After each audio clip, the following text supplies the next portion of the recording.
Sombano mane. Wawuok Migori wadhi nyaka kaunti ma Kisumu kuma jopuonjre machon ma skund sekondar mar nyiri ma Nyakach kwayo oganda duto ahinya to makaluo mondo ojiw riwruoge mag jopuonjre machon kaka yo makende mar jiwo weche somo e gwenge. James Okoth nigi ler mathoth.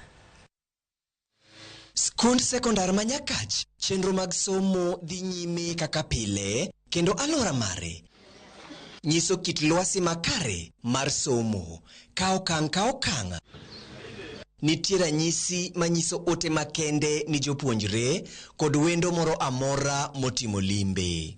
En odiechieng' makende ne japuonj maduong' karwako jopuonjre machon kotelnegi kod japuonj manokuongo telo ne skundno bang' tend jopiny Ingeresa Reno Miguda.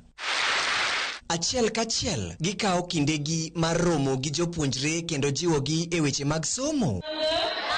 Dhi maber e kinde mabiro kod puonj motenore gi ler e kinde ria. Atelo ne department mar guidance and counseling kata department ma hoyo nyithindo. Ai department ka watimo programs mopogore opogore.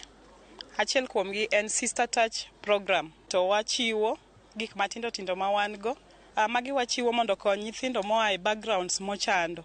Ang'eyo ni ka school ber to o produce nyithindo mabeyo kendo nyithindo matimo maber. Koro wakwayo mana ni kaka wasewacho ni obed annual event, wabro organize gi japuonj mondo wang'e ni en tarik mane, en dwe mane ma wabiro ga. I think en gimoro ma other schools can copy too, nikech iyudo ni nitie nyithindo moko ma kama nigi nyalo, jok moko ma alumni be kama nigi nyalo. Koro iyudo ni nyithindo moko ma onge go mabiro gi limited shopping e school bedo go just like the others, and it makes work easy for the administration. Kagitwak e yo makende gi Ramogi TV, japuonj maduong' yiere e paro achiel kod jopuonjre machon ni oganda koro ber ka jiwo riwruoge mag jopuonjre machon kaka achiel kuom yore mag jiwo weche somo e gwenge kod kaka yo makare mar siro jopuonjre mariek to ochando. This is a nice event maka wanyalo riwore and kanyiri moko bende maok nika kawanyalo riwore waduto alumni mar Nyakach Girls. We are in thousands. Skundni nyithindo ok nyal chandore. Alumni, wherever you are, those that have come more represent to those that are in diaspora.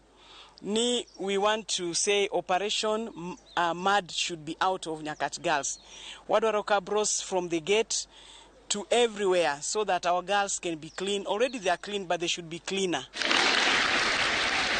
Jopuonjre machon mag skund sekondar ma Nyakach nigi geno ni oganda biro somo ni achiel kuom yore mag jiwo dongruok e kind oganda en mano mar jiwo weche mag somo kendo kawo okang' mowinjore.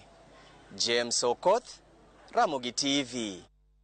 Apisas mag obila kaunti ma Nakuru kod Transmara